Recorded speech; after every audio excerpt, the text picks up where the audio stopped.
Olá, bem-vindos ao podcast da Tradição Diânica do Brasil. Eu sou Totti Amptar, sou bruxo wiccaniano iniciado da Tradição Diânica do Brasil pela Mavesper Siquérdium. Eu também sou professor de inglês, sou graduado em Letras Português e Inglês pela UFC, Universidade Federal do Ceará. Falo aqui de Fortaleza, Ceará. Também tenho os meus hobbies, sou musicista e, na TDB, eu sou condutor da Reconsagração do Falo, que é um processo de reconstrução do novo masculino. E eu sou a Minerva Aine, sou designer e escritora especializada em história antiga, medieval e moderna. Fui bruxa solitária por muitos anos e hoje sou dedicada na Mavesper Siquérdium na TDB. E este podcast é uma iniciativa da TDB e nasceu com o objetivo de facilitar o acesso à informação sobre a religião Wicca e as práticas e também sobre a tradição diânica do Brasil. É isso mesmo, Totti. E no episódio de hoje vamos falar sobre a história da Wicca, como ela surgiu, em qual contexto, como é estruturada, qual a sua filosofia, diretrizes e muitos outros aspectos. E para conversar sobre isso com a gente, convidamos a matriarca e fundadora da tradição diânica do Brasil, a Mavesper Siquérdium. Mavesper é mestre em poder legislativo, advogada formada em Direito pela Universidade de São Paulo. Foi professora universitária de Direito Civil e Processual Civil, Processo Legislativo e Comportamento Parlamentar, na PUC São Paulo, a EUDF e UNB, de 1989 a 2019. Ela possui especialização lato sensu em Jung pelo IJEP, Instituto Jungiano de Ensino e Pesquisa. É terapeuta holística há 40 anos, terapeuta de cristais e xamânica, uma taróloga de mão cheia, tem mais de 30 anos de experiência na prática de Wicca e ostenta um longo histórico de lutas políticas pelo direito à liberdade e à prática da religião Wicca no nosso país. Além disso, é autora do livro Wicca Brasil, um guia de rituais de deusas brasileiras e chefe de cozinha do Ma Wei, cozinha afetiva, onde ela traz à mesa o conceito de comida da casa da tia, da avó, das familiares, que sempre fazem o coração ficar quentinho a cada refeição. Muito legal, né? Vamos começar? Vamos lá!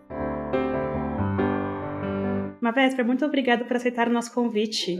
Oi, gente, eu sou a Mavesper Siquérdium, falo aqui de Cotia, São Paulo, com vocês, da sede do Templo da Deusa. Estou aqui à disposição para bater papo com vocês hoje. Perfeito. Antes da gente entrar no tema mesmo de discutir sobre o que é Wicca, a gente quer conhecer um pouco da sua história, Má. Como você conheceu a Wicca, como você entrou na Wicca, como é que foi? Bom, Totti, eu tenho 60 anos, nasci em São Paulo, capital, em 1963, e nasci numa família católica, mas eu sou pisciana e desde muito cedo eu me interessei por coisas de religião e mitologia em geral. Minha mãe era professora de história, meu pai era apaixonado por história, então eu sempre tive muito acesso a leituras e me apaixonei perdidamente por mitologia egípcia e greco-romana desde muito cedo. Me apaixonei pela deusa Ísis, pela deusa Atena e sempre tive essa visão religiosa muito presente na minha vida. Eu me lembro que com uns 7 anos de idade eu virei para minha mãe e falei assim: mãe, já sei como é que eu vou garantir uma vida melhor depois da morte. Imagina, a minha mãe olhou para minha cara e falou: como? Eu falei: fazendo tudo que todas as religiões falam. Ou seja, eu queria uma visão bem holística desse fenômeno religioso e sempre tive presente para mim o contexto histórico, político, econômico em que as religiões surgiam e por que daquelas regras. Sempre pensei muito. Daí, quando eu fui estudar num colégio de freira, eu já tinha uma visão da igreja como ente político. Aí virei, no meio da aula de catecismo que eu fiz com 9 anos, né, a freira lá dando as aulas de catecismo, bem legais, porque eu tive a sorte de estudar num colégio bem liberal, na década de 70, em termos católicos, né, não era conservador, eram freiras franciscanas, e eu lembro que a freira estava explicando o que era a comunhão e como que você se preparava para ela fazendo confissão. Eu falei: confissão, um excelente jeito dos senhores feudais descobrirem o que os inimigos estavam fazendo, porque é um sistema de informação perfeito. A freira deu risada e falou: ok, mas vamos deixar a história de lado e vamos falar da questão religiosa. Então as coisas eram numa boa, assim, eu tinha muita liberdade de comparar dogmas religiosos religiosos e sempre respeitei. Então, quando eu fui católica, eu fui muito católica. Aí, passei por essas coisas que a juventude católica fazia na década de 70, encontro de jovens, essas coisas, até que quando eu tinha uns 15 anos, eu fui fazer crisma. Então, tem curso de crisma, tal, não sei o que. É um sacramento da Igreja Católica onde você assume sua vida como cristão católico adulto, né? Inclusive, é uma cerimônia que tem o bispo e tal, né? Te dá um tapinha na cara para acordar você para as responsabilidades, não sei o que. Me acordou, mas me acordou de um jeito diferente. Eu passei a perceber que eu não via na prática dos meus colegas, das pessoas que frequentavam a igreja comigo, uma mudança. E eu achava que o ato religioso tinha que ser modificador. Eu pensei, bom, talvez seja um problema da Igreja Católica. E comecei minha saga de buscar outras religiões. Comecei visitando igrejas protestantes de todo tipo que vocês imaginarem. Não fui na Universal do Reino de Deus, porque não existia nessa época. Isso é final da década de 70. Ou pelo menos, não sei se não existiu ou se eu não tinha acesso. Mas o que tinha à disposição na capital de São Paulo, eu fui conhecer. Bom, então, talvez não seja cristianismo. E comecei a frequentar Umbanda, Candomblé. Com Umbanda eu já tinha algum contato, porque ambas as minhas avós frequentavam o terreiro de Umbanda. Iam à missa no domingo e na sexta-feira estavam no terreiro de Umbanda. Mas tinha contatos esporádicos, então Umbanda eu já conhecia. Gostava, mas achava que não era pra mim. Aí fui mesquita, sinagoga, igreja ortodoxa, budismo, Seishunoye, messiânica. O que existia na cidade de São Paulo nessa época eu visitei. Em todos os lugares eu chegava à conclusão, isso aqui não é pra mim. Até que comecei a viver um fenômeno, na verdade a acentuação de um fenômeno. Eu sempre fui médium de vidência. Eu sempre vi gente morta. I see dead people. E via mesmo, não naquele contexto do filme Sexto Sentido, que você, menino, via as pessoas com a aparência que elas tinham morrido, tal, machucadas. Não era isso. Era assim, eu via uma pessoa e aí eu olhava de novo e não tinha ninguém lá. Isso desde que eu me conheço por gente. Porém, esse fenômeno foi se acentuando até que quando eu tinha uns 18 anos, eu comecei a ter duas coisas muito incômodas. Eu comecei a ter uma dor de cabeça na região da têmpora que parecia que alguém estava enfiando um parafuso na minha cabeça e aquilo era uma dor constante e enlouquecedora. E eu comecei a ter a sensação que tinha uma mão espalmada nas minhas costas prestes a encostar em mim o tempo todo. Eu acordava e dormia com essa sensação. Nessa época eu namorava um rapaz na faculdade, já estava no primeiro ano da faculdade de Direito, e ela tinha um terreiro. E aí ela me dava a passe e aquelas coisas passavam e ela disse, isso é mediunidade. Eu não liguei, tomava o passe e estava zerada. Quando voltava o fenômeno, dali umas semanas, eu ia de novo, tomava passe, etc. Até que ficou óbvio que isso era uma coisa só temporária. E os incômodos não. Aí fui procurar a Federação Espírita de São Paulo. Cheguei lá, tá, passei pelo passe, me senti bem. Bom, e aí, como é que faz a formação mediúnica? Aí o cara explanou, tem isso, aquilo, blá, blá, blá. E aí o que aconteceu? Quando eu vi, eram 8 anos para se formar, começar a trabalhar de médium. E tinham me dito que aqueles incômodos só iam passar quando eu trabalhasse de médium. Falei, cara, já vou ter terminado um mestrado, doutorado em Direito, não vou ter resolvido esse negócio. Também não funciona. E acabei encontrando, por sincronicidade, porque acaso não existe, um lugar que atendeu minhas expectativas. Eu tinha quase 18 anos, estava para fazer 18, e me indicaram um curso num lugar aqui em São Paulo chamado Provida. É uma associação espiritualista, não é espírita, que, entre outras coisas, estuda vários fenômenos paranormais pelos quais eu passava desde a infância. Então eu fui lá, fiz esse curso, me senti em casa, aprendi bastante, aprendi várias coisas que hoje são tratadas livros como O Segredo, ou seja, que você constrói sua própria vida pela projeção das suas telas mentais, ou seja, nós moldamos a nossa vida. Os problemas que nós enfrentamos somos nós que escolhemos, somos nós que colocamos lá, porque nós temos coisas para aprender com eles. Eu tinha essa noção desde que eu li um livro quando eu tinha 12 anos chamado Ilusões, do Richard Bach. É um livro muito legal. Então eu já tinha essa crença, né? Como se eu carregasse ela de outras vidas. Era uma certeza, não era apenas uma crença criada racionalmente, culturalmente. Enfim, lá na Provida eu comecei a participar de alguns laboratórios, por exemplo, laboratório de pirâmide, laboratório de cura com cristais, laboratório de clarividência, que era o que eu mais gostava, era o que eu tinha mais aptidões. E isso me serviu durante uns 2 anos, mais ou menos, ao final dos quais o fenômeno mediúnico começou de novo, assim, de maneiras espetaculares. Por exemplo, eu estava dirigindo na 23 de maio, de repente um centurião romano atravessava a rua na minha frente, o que quase fazia eu bater o carro, óbvio, né? Aí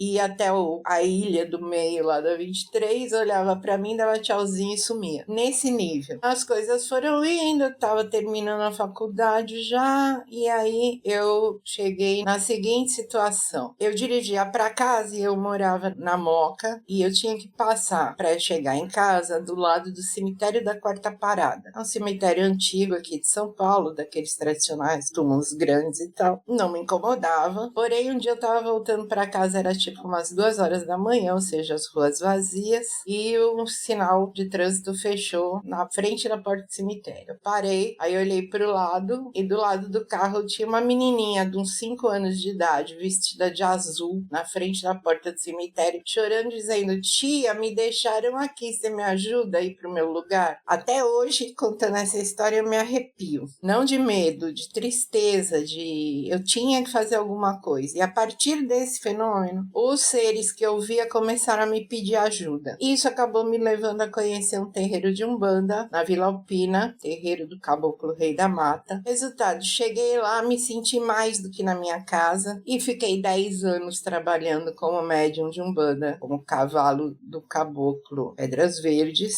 e sendo médium de Umbanda. Não faltei um dia sequer nesses 10 anos, giras todas as segundas e sextas-feiras. Fui pra lá com febre, fui pra lá de luto, fui pra lá de gesso na perna. Eu estava cumprindo o meu papel e assim eu me sentia bem. Foi onde eu aprendi a noção de sacerdócio, de serviço aos outros em nome da divindade. Depois disso, eu passei num concurso público e fui morar em Brasília em 1991. Imagina, da noite pro dia eu não tinha mais um terreiro para frequentar, me senti muito perdida. Aí cheguei em Brasília, comecei a visitar todos os terreiros. No dia que eu cheguei, eu já fui visitar o primeiro terreiro e percebi que era muito diferente da Umbanda que eu praticava. Até que uns meses depois eu decidi, meu caboclo pediu, o terreiro dele. Então eu fundei o terreiro do Caboclo Pedras Verdes em Brasília. Trabalhei mais ou menos 1 ano e meio, só que nesse 1 ano e meio aconteceu outra coisa. Eu vinha num processo que eu chamo de leitura orientada. Meus guias da Umbanda, principalmente minha preta velha, Vovó Maria de Cambinda, ela indicava livros que aparentemente não tinham nada a ver para eu estudar alguns capítulos. Ela dava até as páginas que eu devia ler e comparar esses capítulos. E todo mês ela me dava ou um livro para ler ou capítulos de alguns livros e assim eu ia fazendo.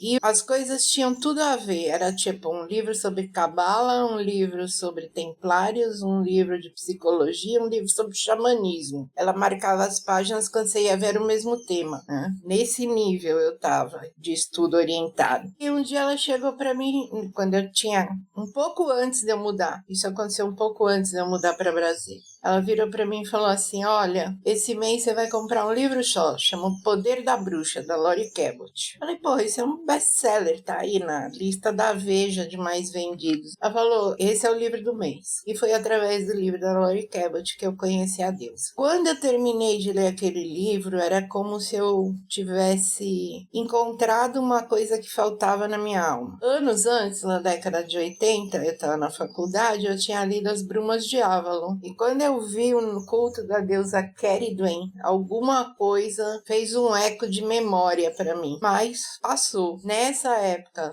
do livro da Laurie Cabot, 89, 90, eu comecei a ter essa necessidade de conhecer a deusa e sim, cheguei até a Wicca. Sempre em livros, sempre achando que para praticar aquela religião eu devia morar nos Estados Unidos ou na Inglaterra e achando que era uma coisa muito distante de mim. Só que conforme o tempo foi passando e eu estava lá com o meu terreiro aberto em Brasília, a deusa começou a aparecer das formas mais espetaculares. Eu entrava no elevador, uma pessoa olhava para mim e falava assim: "Você conhece a deusa?" Ou eu sonhava que a lua caía no meu quintal e virava uma mulher que começava a bater papo comigo. Nesse nível. Ou então eu entrava num supermercado, a pessoa do caixa falava assim: "Já leu aquele livro, O Poder da Bruxa?" E eu falava: "Cara", e eu comecei a me sentir esgarçada, como se tivesse um cabo de guerra entre a Umbanda e a Wicca. Eu fosse o cabo que tivesse se esgarçando no meio da história. E eu me sentia dividida, porque eu queria saber como praticar o Wicca no Brasil e não sabia como. E todo mundo, quando eu explicava para as pessoas que me conheciam, meus amigos, o que eu estava vivendo, as pessoas diziam: "Faz as duas coisas." E eu falava assim: "Não dá. Não sei porquê, mas eu sei que tem que ser uma escolha." E assim foi. Até um dia que eu me senti tão mal,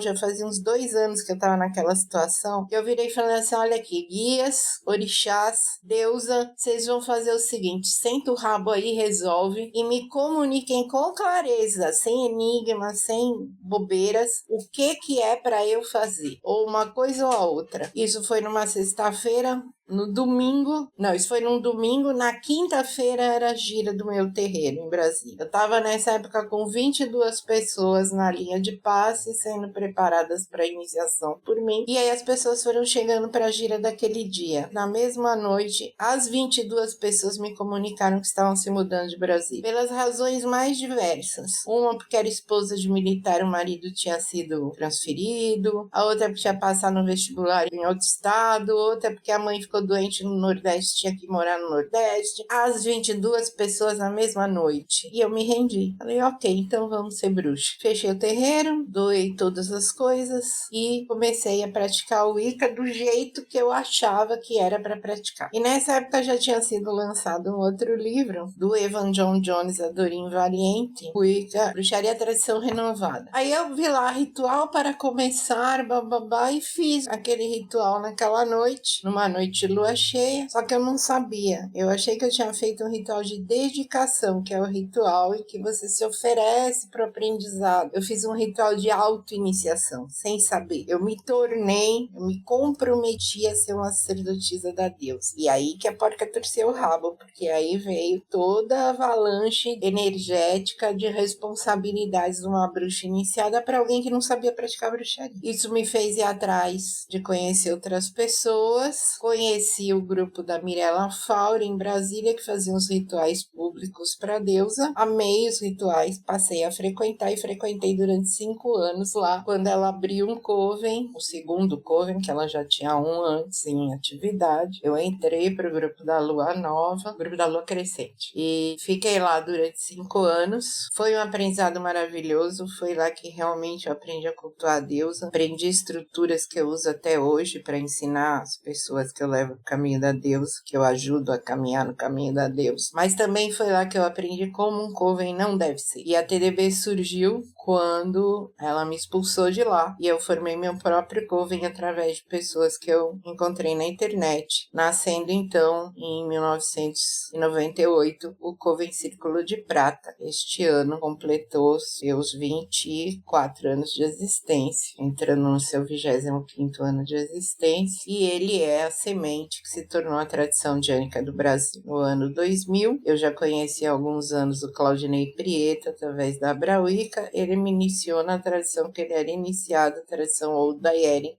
que anos depois a gente descobriu que não era bem isso, porque em 2012 eu fui iniciada pela Bendis The First Hunters of Two Spears. O nome dela é poderoso, a poderosa caçadora de 2 lanças. Então a Bendis é minha iniciadora americana na tradição Apple Michael Branch, e essa tradição, e ela mesma era iniciada na tradição que não era chamada de Old Dianic, que era chamada de Dallas Dianic, que foi a origem de tudo isso que a gente pratica hoje, e também na tradição McFarland Dianic, na tradição Hyperborean, que é a base do que a gente pratica hoje, uma tradição fundada pelo Michael Roberts, e mais tarde eu iniciei o Claudinei corretamente nessa tradição, que na verdade ele não tinha sido corretamente iniciado antes de me passar a tradição. Vocês verem como a Wicca é meio bagunçada. Como qualquer religião, de interpretações pessoais que se tornam coisas de grupos. Comecei a tradição jânica do Brasil, comecei um trabalho público de esclarecimento, vou resumir bastante, tá, gente? Vou resumir 25 anos em algumas palavras. Comecei principalmente um trabalho público para dizer que o Wicca é religião, para ter o respeito das autoridades constituídas e poder fazer nossos rituais em parques, em praças públicas. Ensinei as pessoas como elas deviam fazer para adquirir esse respeito também. Batalhei bastante no diálogo interreligioso, me tornei membro fundador da URI Brasília, United Religion Initiative, o círculo de cooperação da URI de Brasília em 2001. Fui convidada por um pessoal que eu conheci na URI para fazer parte do grupo que trabalhou com a Secretaria de Direitos Humanos da Presidência da República no primeiro governo Lula para fazer a cartilha da diversidade religiosa. Eu participei da elaboração dessa cartilha, foi muito longa, mais de 85 religiões colaboraram para ela. A Secretaria de Direitos Humanos depois se tornou o Ministério dos Direitos Humanos. Em 2013, no governo Dilma, entre 2011 e 2013, eu fiz parte do Comitê de Diversidade Religiosa do Ministério dos Direitos Humanos. E minha vida profissional também tinha bastante a ver com legislação, porque não só sou advogada, mas o concurso público que eu passei para ir morar em Brasília era de consultora legislativa da Câmara dos Deputados, então eu trabalhava com elaboração legislativa, cuidar de leis, então eu escrevia as leis novas, pareceres das comissões dos deputados para essas leis novas. Então trabalhei com temas de criança e adolescente, direitos LGBT, direitos humanos, direito de família, direito penal, direito processual, em várias áreas durante 30 anos, me aposentei em 2020. Então essa atuação no campo político sempre foi muito presente na minha vida. Ao mesmo tempo, eu me tornei taróloga, terapeuta holística, sou terapeuta xamânica e de cura com cristais e faço um trabalho sobre o empoderamento das mulheres e dos homens, chamado Reconsagração do Ventre, e o trabalho conduzido pelos sacerdotes da minha tradição hoje, que é a Reconsagração do Falo. Tote é um dos reconsagradores, que visa fazer as pessoas perceberem que o patriarcado em que nós vivemos é um sistema de opressão e como que para ser uma bruxa ou um bruxo você precisa deixar esse sistema de opressão de lado e aprender como se empoderar como mulher e se empoderar como homem de maneiras construtivas.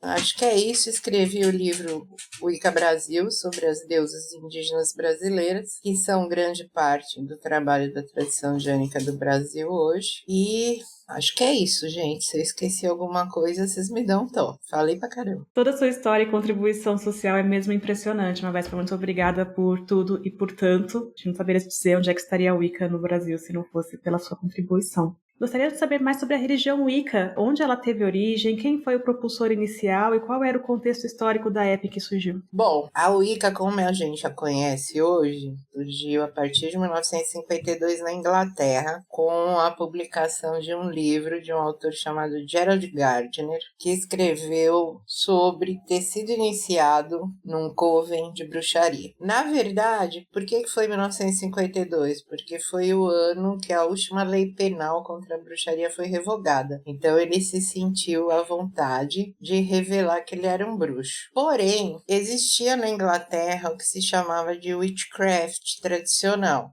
E a Wicca não é witchcraft. O Gardner quis usar um nome diferente porque ele considerava a prática dele diferente do que faziam os chamados cunning man ou cunning woman, a mulher ou homem espertos, especialistas na natureza, que eram os praticantes de witchcraft tradicional familiar. Ele não dizia que ele era de uma família de bruxos, mas qual era o contexto de vida do Gardner? Ele era um funcionário público aposentado que tinha vivido em várias partes do mundo naquela época, ainda na época que ele nasceu. A Inglaterra era um império, né? Ele morou na Índia, morou na África, morou em vários lugares onde ele entrou em contato com outras culturas e pegou experiências dessas culturas.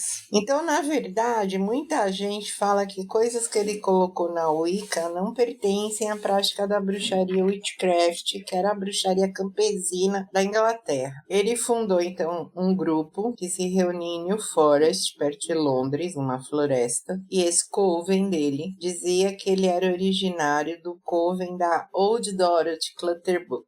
A Old Dorothy teria criado vários covens e esse seria um deles, onde o Gardner foi iniciado e o que ele começou a apresentar nos livros e nas entrevistas que ele dava no rádio, na TV, seriam essas práticas que ele chamou de Wicca. Wicca é uma palavra que, segundo ele, vem do verbo wicce, que é no inglês arcaico, quer dizer moldar, dobrar, porque o wiccaniano é um moldador da realidade. Essa origem é contestada por muita gente, mas não vou entrar nas polêmicas, tá? Naquela época que ele veio a público, ele começou a ter um opositor nos jornais. Era um cara chamado Old George Pickingill, que alegava que ele sim era um cunning man, ele sim era um bruxo e que o que o Gardner fazia era palhaçada. Falou, essa palhaçada vocês podem chamar de bruxo gardneriano. Só que na verdade, esse termo gardneriano, que foi cunhado como um xingamento, passou a ser a denominação que a primeira tradição de Wicca dava aos seus iniciados. Era uma tradição que se formava através de covens, que são grupos de até 13 bruxos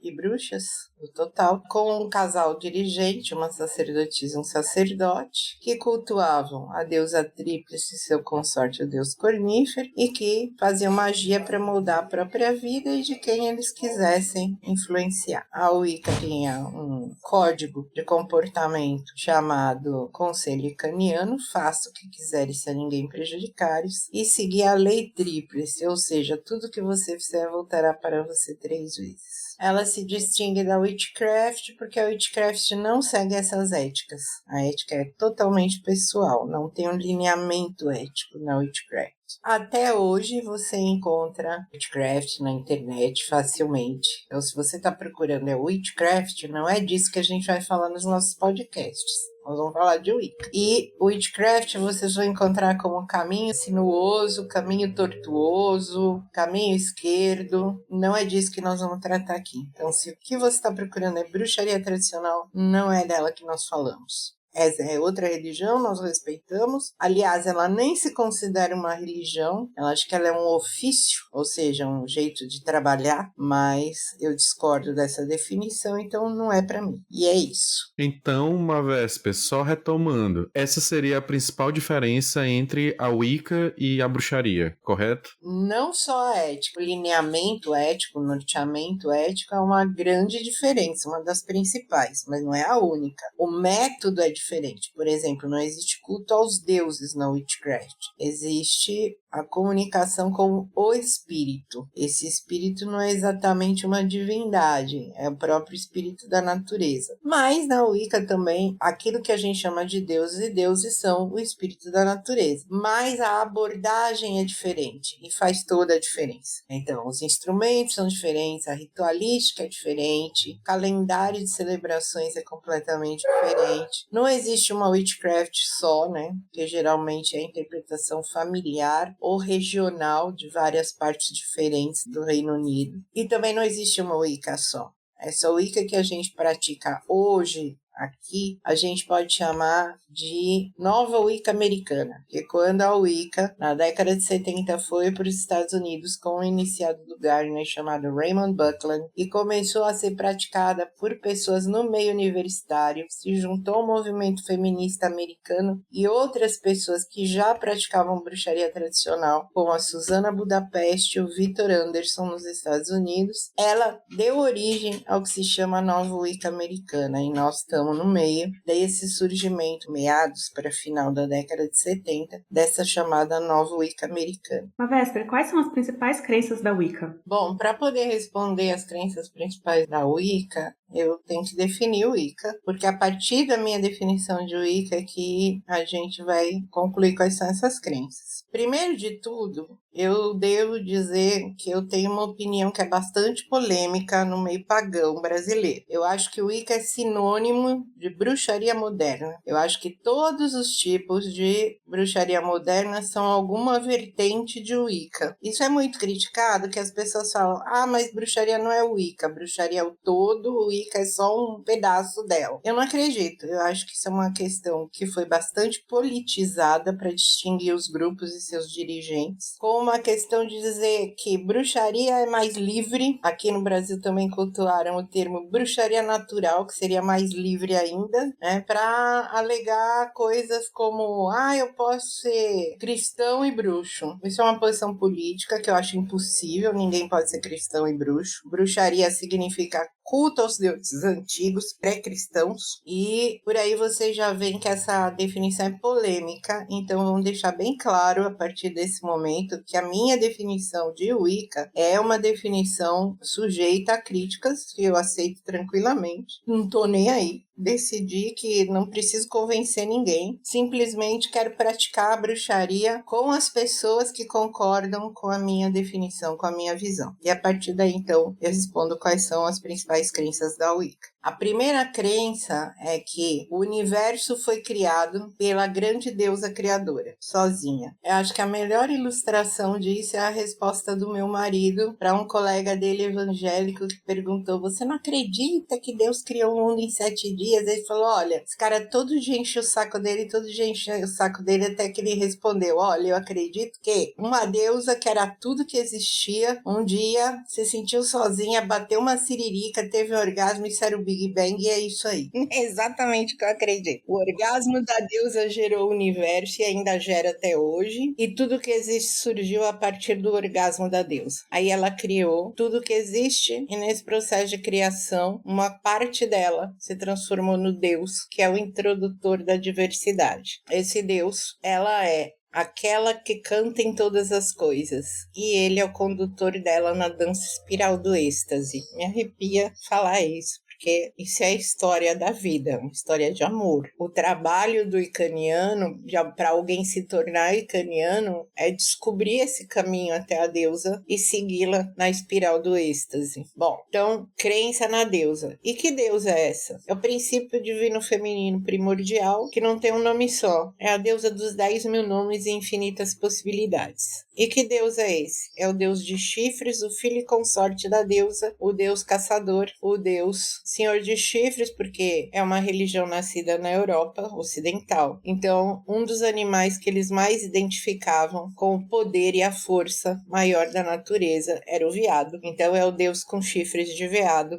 como o Deus Cernunnos, o Deus Odin, o Deus Herne, ou o Deus com chifres de bode, de carneiro, como Pan, como Lúcifer, que é um deus romano, prestem atenção, ligados ao culto do sol, o deus solar sacrificado, que morre para dar vida à terra de novo e vive de novo nos seus descendentes. A deusa nunca morre, os ciclos dela são eternos, ela envelhece, mas a partir do momento em que ela dá a luz ao deus no solstício de inverno do hemisfério norte, em 20 e poucos de dezembro, a cada ano a data é móvel, ela se renova. Então essa é uma das crenças da Wicca. E a crença, que para mim é a principal delas, para definir o que é o culto da Wicca, é a imanência da deusa. O que é a imanência? Eu vou usar o cristianismo como exemplo, porque é a religião mais conhecida da maioria. O que os cristãos acreditam? Eles acreditam num Deus transcendente. A realidade material foi criada pela divindade, mas não é a divindade. Nós acreditamos que a deusa é imanente à realidade material, ou seja, ela é a própria materialidade. Então, o universo inteiro, tudo que existe, quer a gente conheça ou não como seres humanos, é o corpo da deusa. Ou seja, a deusa é cósmica, ela é muito maior do que a nossa imaginação é capaz de compreender, e muito mais misteriosa. E dentro dela estão todas as possibilidades do que o homem possa considerar bom ou mal. Bem e mal são pontos de vista dentro do corpo da deusa. Viver ter a consciência da imanência no dia a dia é muito difícil. Eu até fiz um trabalho divulgado no meu Instagram que chama 365 Meditações da Imanência. Se vocês acessarem uma meditação de 1 minuto e meio, todos os dias, para você ter consciência do que é imanência, mas é muito difícil viver de forma imanente porque você sempre pensa, você é treinado para pensar em termos individuais, não em termos cósmicos, universais. E é necessário, é um instrumento que as nossas mentes precisam ter, pensar como indivíduos, mas a gente tem que começar a ter um duplo pensar, um multipensar, uma polissemia de significados, porque eu, indivíduo uma véspera, estou aqui falando com vocês, mas eu que sou a deusa em todas as suas possibilidades, também estou presente aqui, mas estou em todos os lugares ao mesmo tempo. Então, em algum lugar eu estou nascendo, em algum lugar eu estou guerreando, em algum lugar eu estou gozando, em algum lugar eu estou fazendo xixi, em algum lugar eu estou comendo, em algum lugar eu estou dormindo, sonhando, morrendo, renascendo. E manter essa consciência o tempo todo é muito complicado, porque a gente vive a ilusão da individualidade, quando, pela imanência, a gente é tudo ao mesmo tempo agora. Espero que eu tenha sido minimamente inteligível nisso. E a última grande crença, que é o culto, depois do culto da deusa e do deus, é que os ciclos da natureza norteiam o nosso calendário de celebrações. Então é uma religião ecocentrada. Ela é centrada nos ciclos do Sol e da Lua. Os ciclos do Sol geram o nosso calendário anual, que se chama Roda do Ano. São 8 festivais, no começo e no meio de cada estação. E os esbás, que são as celebrações das fases da Lua, todos os meses, 5 fases: nova, crescente, cheia, minguante e negra. E por último, além do norteamento ético que eu já falei anteriormente, você tem a crença na grande teia universal. O que é isso? A mitopoesia melhor para explicar essa crença é a da deusa Mulher-Aranha. A aranha constrói sua teia a partir do próprio corpo. A deusa constrói a teia da nossa existência a partir do próprio corpo e liga uma ponta da teia a cada ser que existe, a tudo que existe. E ser aí eu não estou falando só de seres humanos, estou falando de animais, plantas, pedras, estrelas. E tudo que qualquer parte da teia faz reverbera na teia inteira e volta para sua origem. Essa é a crença na grande teia universal, que é a fonte da chamada lei do retorno. Tudo que você faz acaba te influenciando de novo. Para nós wicanianos, por um compromisso iniciático, é retorno tríplice, ou seja, a gente recebe 3 vezes o que a gente gera na teia. Basicamente, tá aí, são os dogmas wicanianos: a crença na deusa imanente, a crença na celebração ecocentrada, sazonal, e a crença nessa celebração, assim, esqueci um dogma, o eterno retorno. A nossa morte é apenas aparente, nós só morremos para renascer, seja a crença como que a gente renasce como nossos descendentes, seja a crença que a gente renasce como outros seres no corpo da deusa em qualquer lugar. A Wicca não se preocupa com pós-morte, essa crença é completamente livre para wiccanianos, e é bom colocar aqui que a Wicca não contém regras de comportamento social. Então você pode ser wiccaniano fumando ou não fumando, sendo carnívoro ou não, sendo a favor ou contra o aborto, a eutanásia, essas coisas, nada disso tem a ver com o Wicca. Então você vai encontrar praticantes de Wicca que se comportam socialmente das maneiras mais diversas. A única coisa que o wiccaniano não pode fazer, é um tabu mesmo, é vedado, é fazer propaganda da sua religião para converter alguém a se tornar também wiccaniano. E não se pode ter uma atuação social que desrespeite a diversidade. Então, preconceito, etarismo, machismo, LGBTQIA+, fobia, agressão política, agressão a outras religiões, nada disso pode ser feito por wiccaniano. Então, por definição, a deusa ama a diversidade. Então, o wiccaniano respeita a diversidade, até aquelas pessoas que ele não gosta, eventualmente. Você não quer se relacionar com o corpo inteiro da deusa. Eu não quero me relacionar com a parte da deusa que é serial killer, a parte da deusa que é genocida, a parte da deusa que é bolsonarista. Maravilhoso. Mas a Deus é tudo, até o bolsonarista, tá bom? É o HIV, é o vírus da Covid, a Deus é tudo. Tem uma fala das Brumas de Avalon, da Marion Zimmer Bradley, que fala que a Deus é tudo de belo e tudo de terrível ao mesmo tempo. O que você acha dessa frase? Eu acho que isso é a expressão toda de uma deusa que se chama, na cultura celta, Shela Nagi. Ela é representada por uma mulher velha abrindo com as duas mãos a vagina, a buceta, expondo a buceta, muito frequente nas igrejas celtas, nos ornamentos das igrejas. É a vagina dentata, a vagina cheia de dentes. Ela é a mãe terrível. O nome dela quer dizer a mãe que dá é a que tira. É isso que quer dizer Shela Nagi. E para quem quiser procurar aí no Google as imagens, se escreve SHEELA espaço NA espaço GIG, Shela Nagi. Isso aí. Então, ainda falando um pouquinho sobre as crenças wiccanianas, né? Onde fica a magia aí? O wiccaniano pratica magia, pratica feitiçaria? Qual é a diferença desses termos? Bom, a definição de magia é moldar a realidade de acordo com a sua vontade. Ou uma definição que eu adoro. Magia é a arte de determinar o acaso. Alguma coisa que podia acontecer, você escolhe que aconteça daquela determinada maneira e você está fazendo magia. Sim, bruxos praticam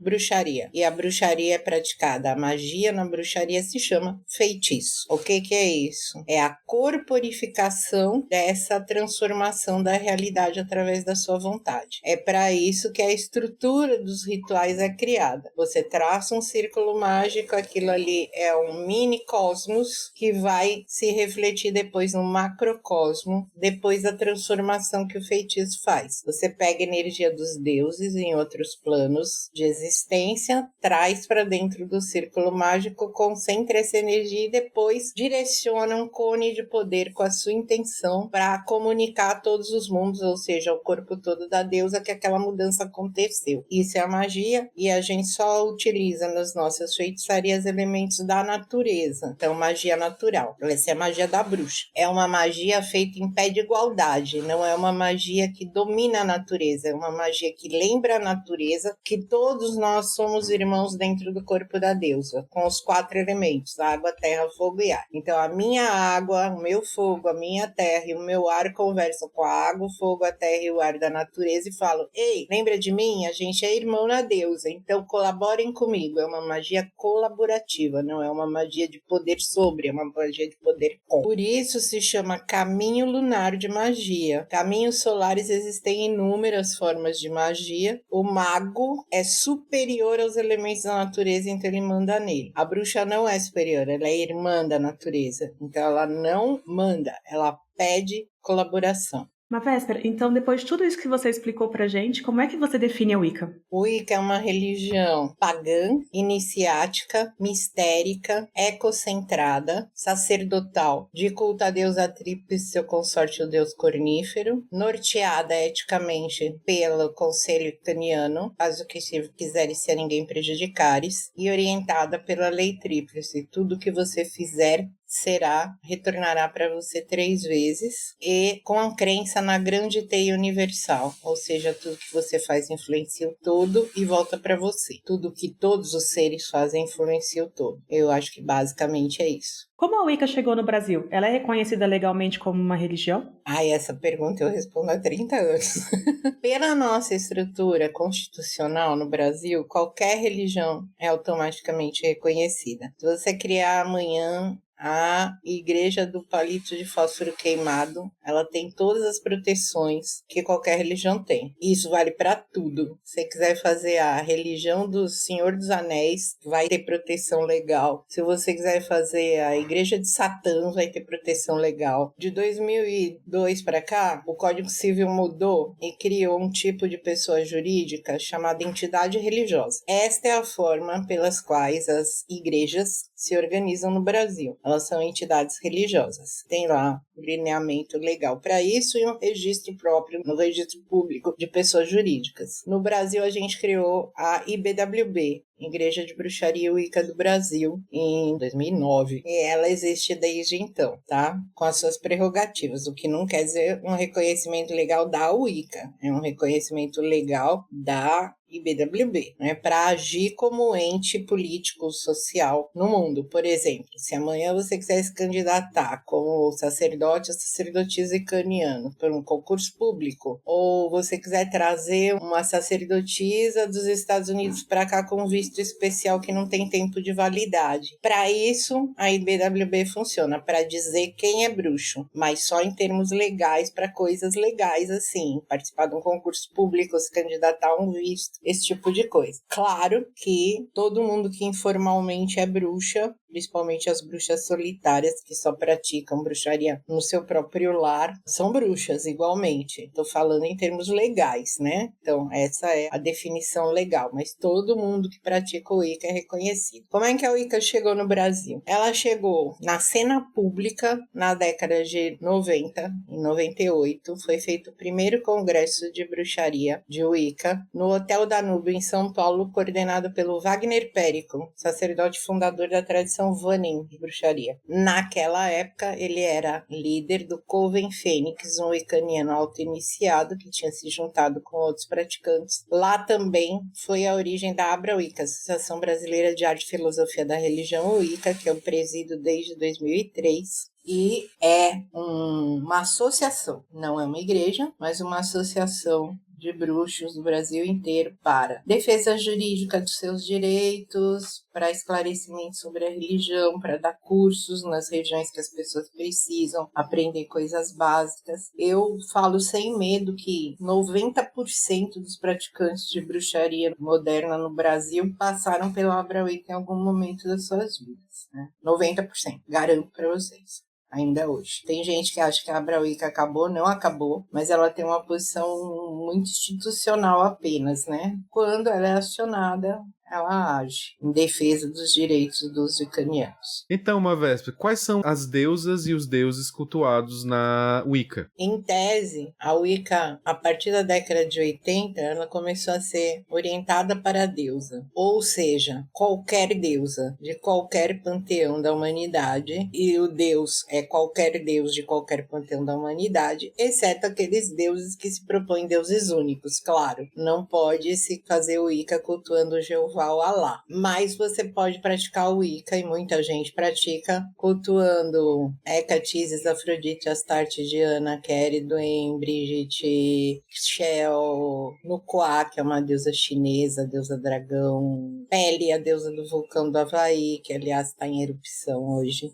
maravilhosa, adoro ela, é o vulcão Kilauea, as deusas africanas, Iemanjá, Oxum, Oiá, Mavu, e os deuses também, Exu, Oxóssi, Xangô, Ogum, as deusas nativas norte-americanas, Mãe do Milho, Mulher que Muda, Mulher Arco-Íris, Mulher Aranha, Mulher Cobra, as deusas dos povos indígenas brasileiros, que é parte do meu livro, né? Deusa Cia, Mãe do Brasil, Deusa Mária, Mãe do Mel, Deusa Manassia, Mãe da Chuva, Deusa Quaracia, Mãe do Sol, Mãe deste dia, e assim por diante. Então, do Japão, a Rússia, dos Estados Unidos, as Filipinas, as deusas dos aborígenes australianos, deusas e deuses, até os alemães, os gregos, os romanos, os egípcios, os da terra inteira, os indianos, desde que não se tenham arvorado em ser deuses únicos, podem fazer parte do culto icaniano. Porém, os grupos de Wicca, os covens, ou os círculos, ou os groves, como eles são chamados, dependendo do tamanho, eles podem optar por cultuar um panteão apenas,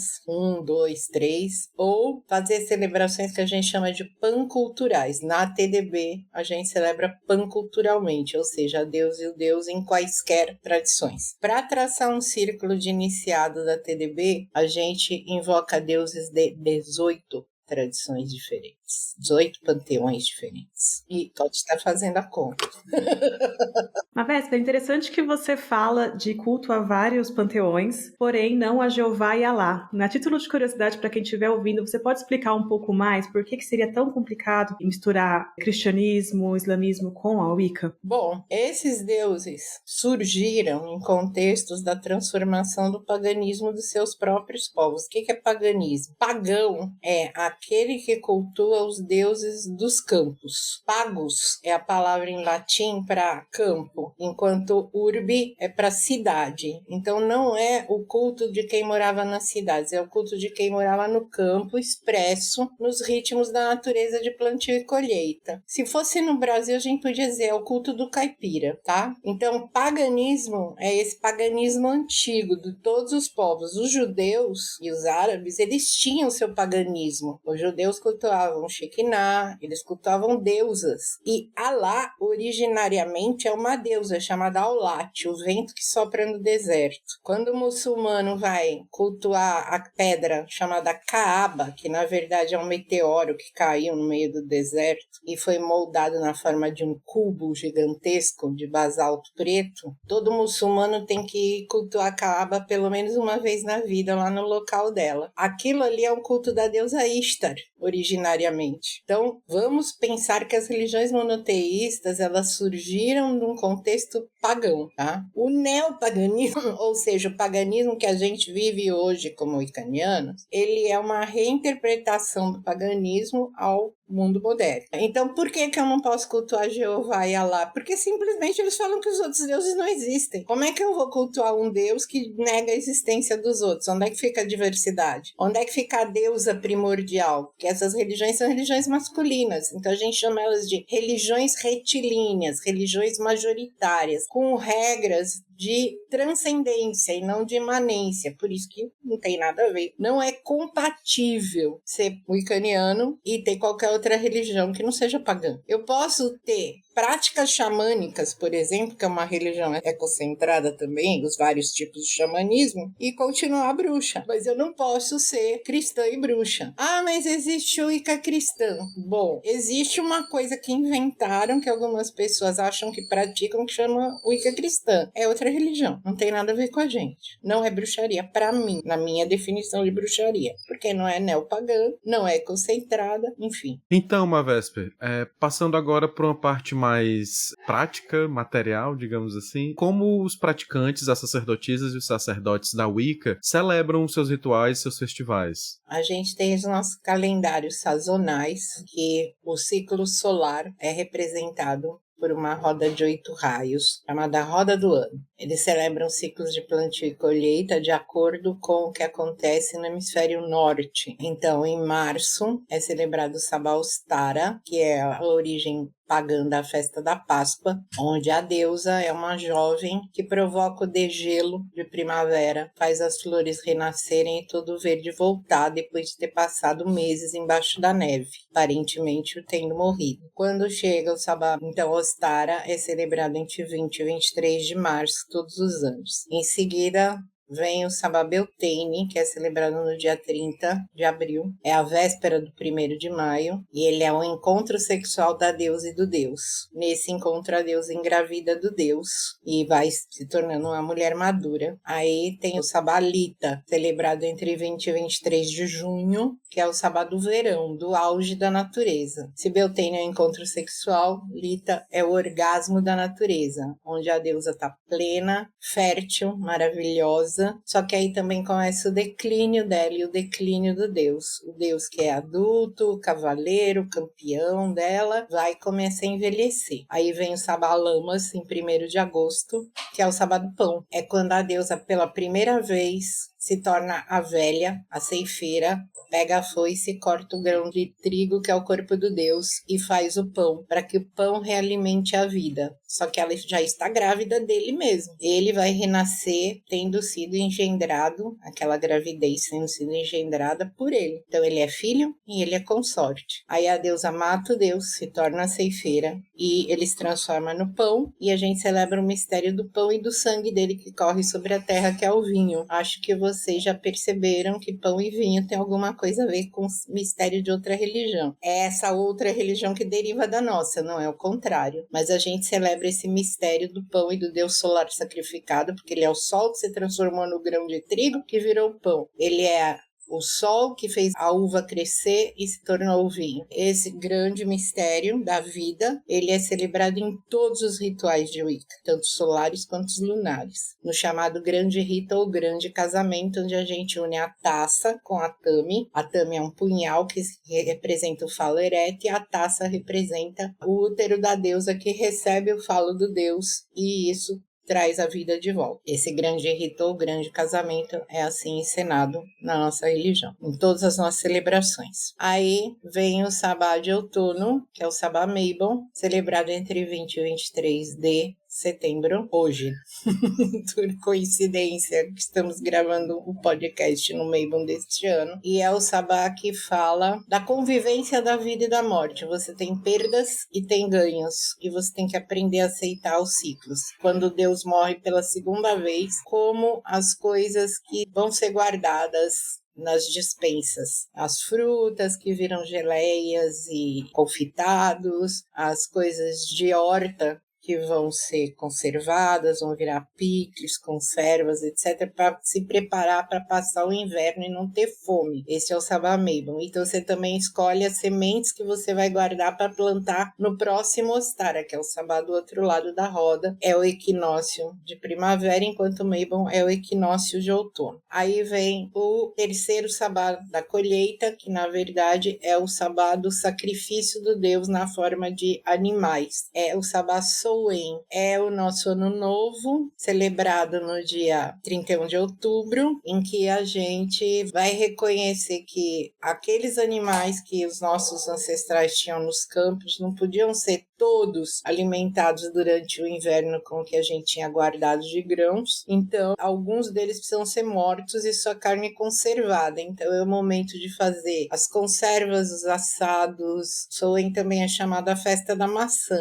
Então, é o momento de fazer comidas com maçãs e com abóboras, porque da abóbora a gente faz as lanternas. Os nossos ancestrais, antes de se conhecer a abóbora que veio da América, então antes do descobrimento da América, eles tinham o costume de fazer lanternas, ou seja, escavar por dentro o vegetal e fazer umas aberturas em forma de carinhas, fazer lanternas e botar uma vela dentro e botar na janela ou na porta de entrada da sua casa, porque você recebe os ancestrais para o banquete de Soen. Então você convida as almas dos seus mortos queridos para celebrarem com você. Quando você põe a mesa da ceia, que sempre vai ter carne de porco, que é um dos símbolos da deusa ceifeira e senhora da vida nesse sabá, é a deusa Keridwen, que é a grande porca branca, porque ela é a mãe de muitos filhos, mas ela também come os seus filhos. A gente põe um lugar na mesa que fica vazio, com um prato servido com tudo que tem na mesa de bom, de melhor, e um copo de vinho, e aquele é o lugar dos ancestrais. Ao final da refeição, aquela comida é colocada sobre a terra e misturada na terra, porque vai alimentar nossos ancestrais. Aí vem o sabá Yuli, o outro solstício, solstício de inverno. Esse é o sabá do começo do inverno, já tá tudo embaixo da neve na Europa, nossos ancestrais viviam assim. Tudo morreu, exceto os pinheiros e os ciprestes, são as únicas árvores que ficam verdes, por isso elas são árvores de Natal. Então esse sabá Yuli é a origem do Natal cristão, inclusive com as suas cores, vermelho e verde, porque as árvores eram trazidas para dentro de casa e enfeitadas com símbolos da primavera, flores, frutas, para que aquelas pessoas pudessem trazer, através dessa magia simpática de enfeitar como se fosse primavera, aquela árvore, trazer a primavera de volta e eles estarem vivos, terem comida para sobreviver aos meses de inverno. E também eles trocavam presentes nessa época porque eles iam ficar isolados dentro de uma casa, né, fechada, durante meses, então os presentes era para ninguém ficar muito bravo uns com os outros.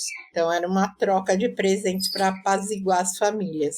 E aí, depois, o último sabá, o oitavo sabá, é Imbolc. Imbolc é o sabá do leite. Quando as ovelhas que você guardou, não matou, né, alimentou elas durante o inverno, voltam a dar leite porque está na hora delas reproduzirem. Então, esse sabá é o sabá do auge do inverno, tá frio pra caramba, ainda tem neve pra todo lado, porém já se vislumbra que logo um mês e meio depois vai começar o degelo. Então é um sabá em que a deusa...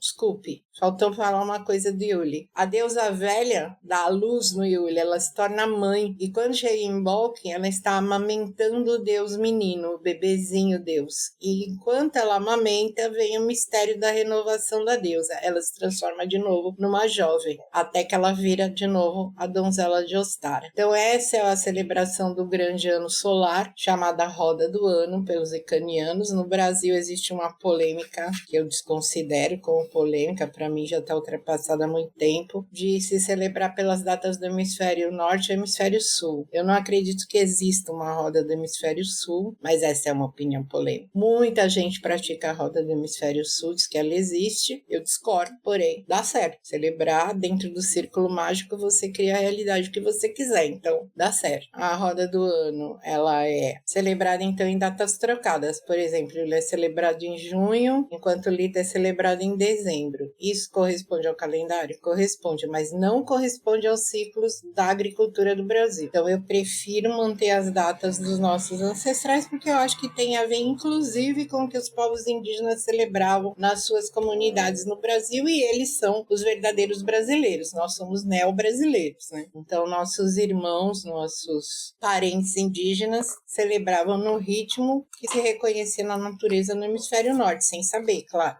Surgia da própria vivência deles da natureza no Brasil. E aí tem os esbás, que são as celebrações lunares. A estrutura de um esbá você monta, escolhe um tema, escolhe uma divindade que você vai cultuar, ou duas, naquele ritual, e vai celebrar de acordo com a lua. Se a lua estiver crescente, você vai celebrar coisas para que devem crescer. Se ela estiver decrescente, minguante, você vai celebrar coisas que você quer diminuir. Se ela estiver negra, você vai meditar sobre mistérios, sobre iniciação, sobre questões sacerdotais. Se ela tiver nova, você vai pensar nos seus projetos futuros. E se ela tiver cheia, você vai celebrar a plenitude das coisas. Todo icaniano celebra todas as fases da lua durante o ano inteiro. São 13 lunações durante um ano. E é isso. Como os dogmas da Wicca se relacionam com as práticas? Olha, os dogmas da Wicca se relacionam orientando toda a prática. Você não estará praticando Wicca se você não seguir os dogmas. Então, todas aquelas coisas que a gente falou sobre imanência, diversidade, grande teia, eterno retorno, culto aos deuses, magia natural, tem a ver com isso. Então, passando para a próxima pergunta. Para compreender melhor a Wicca,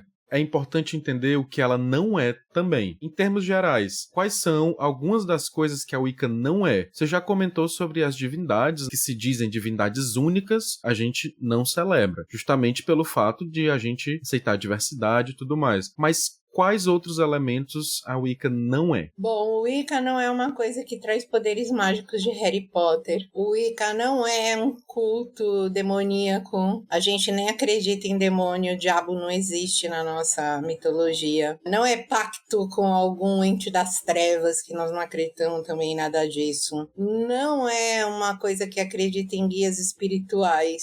Não temos mediunidade obrigatoriamente exercida no sacerdócio wicaniano. Algumas pessoas são médiuns, como eu mesma, mas isso não pode ser o centro do culto. O Wicca não é uma coisa que não é religião. Isso aí da magia é uma série de bobagens que as pessoas praticam misturando um monte de coisas. Apesar de ser uma religião em que a prática dos rituais pode ter uma interpretação pessoal, não é uma religião cujos dogmas podem ter uma interpretação pessoal, porque se você sair dos dogmas, você não estará praticando o Wicca. O Wicca não é o oba-oba, o Wicca não é um estilo de vida, o Wicca não é uma maneira de encarar o mundo, o Wicca não é uma profissão, não é um ofício, tá? O Wicca é religião. Ao longo da sua conversa, você falou muito da relação da Wicca com a natureza, até as próprias celebrações são muito relacionadas ao movimento dos astros, como a lua, por exemplo. Qual é a relação da Wicca com questões sociais e ambientais? Bom, para você ser neopagão, você necessariamente tem que ser defensor do meio ambiente. Não dá para praticar nenhuma forma de neopaganismo espiritismo, nem druidismo, nem azatru, nem xamanismo, se você não tivesse como valor central a preservação da natureza. Então a Wicca se insere dentro das religiões ecocentradas do neopaganismo, né? Então é obrigatório se engajar em atividades de proteção ambiental, sejam elas quais forem, de acordo com a sua interpretação do que vai ser seu exercício de sacerdócio. Pode ser cuidar da horta da sua casa, pode ser cuidar da árvore do seu jardim, ou você pode se engajar, sei lá, no World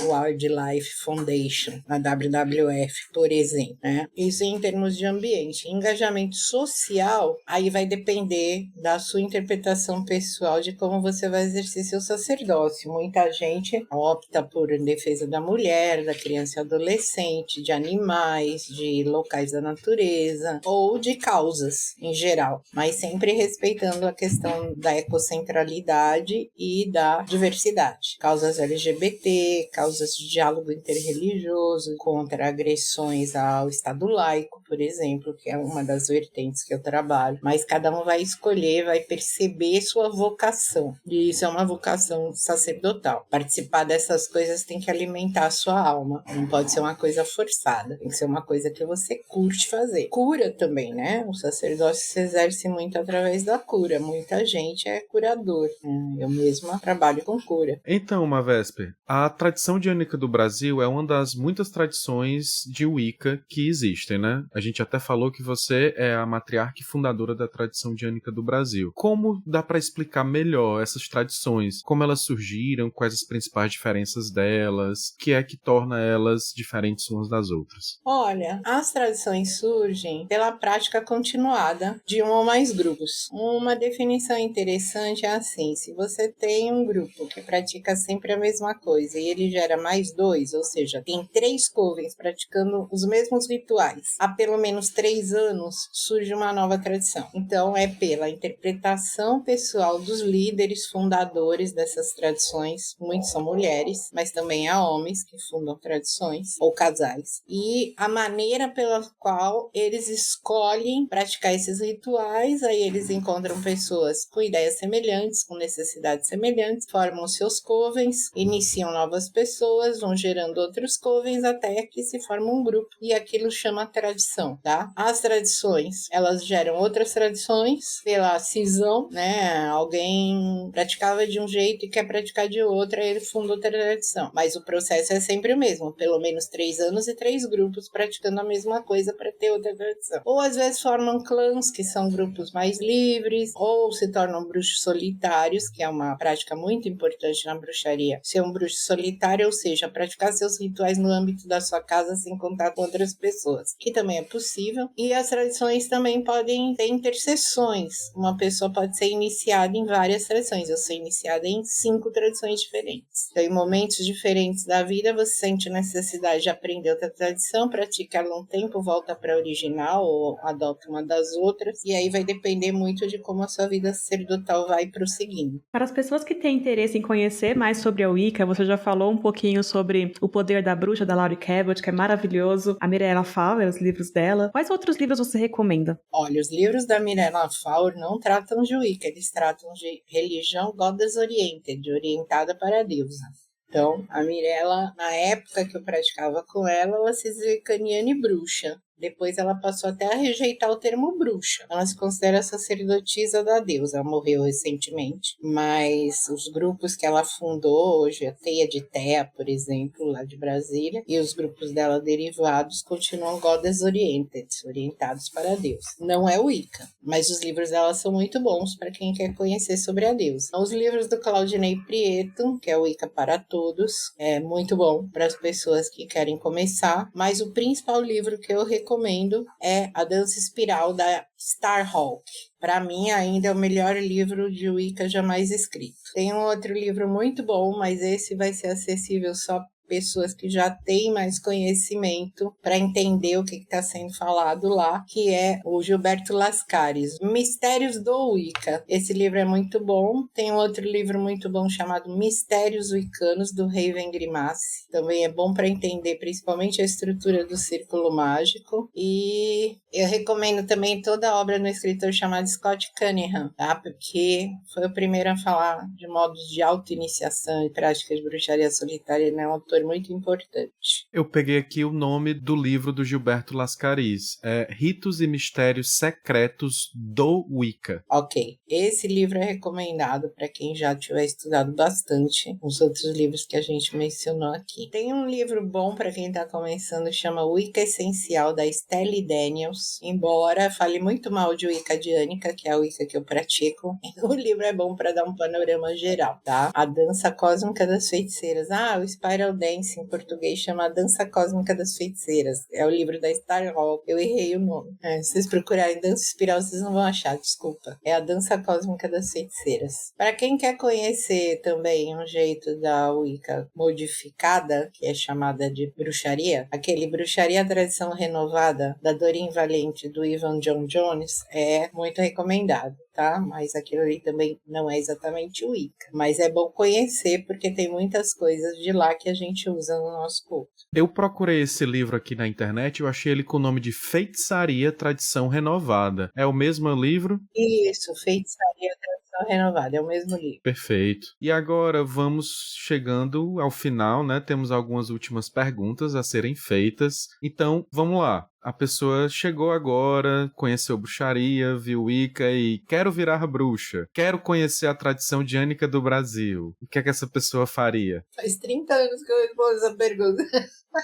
O que ela faz? Ela tem que estudar, entender o que é e ver como a sua alma reage. É aquilo que ela quer? Então, é bom. Hoje é muito fácil, porque você tem várias tradições à disposição na internet, com pessoas dispostas a ensinar. Só que aí muito cuidado, porque começa um cipoal de bagunças. Começa assim, primeira coisa, se a pessoa disser que vai te iniciar, se você pagar X pra ela, já esquece que isso não presta. Geralmente, se a pessoa nem iniciada é, só tá fazendo uma graninha. Tá cheio de picareta por aí. Se ela quiser qualquer coisa, que você preste serviços pra ela, dê dinheiro, dê sexo, qualquer coisa, foge correndo, tá? Se a pessoa disser que pratica culto em que ela mata animais, não é bruxaria Wicca, tá? Esquece. Se o que você está procurando é Wicca, isso aí não é. Se essa pessoa disser que ela é completamente poderosa, maravilhosa, uma pessoa especial para a deusa, também manda merda. Essa pessoa não serve pro caminho icaniano, tá? Se a pessoa diz que ela é grande mestra, tem poderes maravilhosos, que você também vai ter poderes maravilhosos, também foge correndo. Então tá cheio de armadilhas nesse caminho. Então muito cuidado com essas armadilhas. Se informa bem nesses livros que a gente mencionou. Se sair muito fora das coisas que você viu nos livros, foge correndo. Você vai encontrar pessoas que estão dispostas a ensinar de forma séria, gratuita. Por exemplo, você tem os grupos da tradição diânica do Brasil, os círculos externos, os nossos CIREX. Eles funcionam online, tem aulas online, tem prática orientada online e as pessoas que participam do CIREX podem participar das nossas celebrações online de Sabás e Esbás. É uma opção para vocês, mas não é a única opção, existem outros grupos sérios que também fazem isso. Agora, fujam correndo dos malucos e dos exploradores, por favor. É isso aí, gente. Fica a dica. Infelizmente, estamos chegando ao final do nosso episódio. Obrigada, Mavestre, por ter compartilhado tanto com a gente e esperamos aí que você retorne várias vezes pra gente conversar. Eu também agradeço, Mavestre, por ter vindo aqui, né, conversar com a gente um pouco nesse primeiro episódio do podcast da Tradição Diânica do Brasil, primeiro de muitos que estão por vir, para falarmos muito sobre o Wicca. Então, obrigado por ter vindo, agradeço vocês que escutaram aqui também e a gente se despede agora. Gente, muito obrigada por vocês estarem aqui, pela ideia, pelo carinho, pela preparação, pela paciência. Espero ter sido clara, estou à disposição através do meu e-mail, mavespera@gmail.com, para quaisquer pessoas que tenham dúvidas, quiserem tirar essas dúvidas pessoas e também para aquelas que quiserem ser encaminhadas aos nossos círculos externos de aprendizado. Obrigada, Minerva N, obrigada, Totian Pitá, pela preparação de vocês, pelo tempo e pelo carinho dispensado.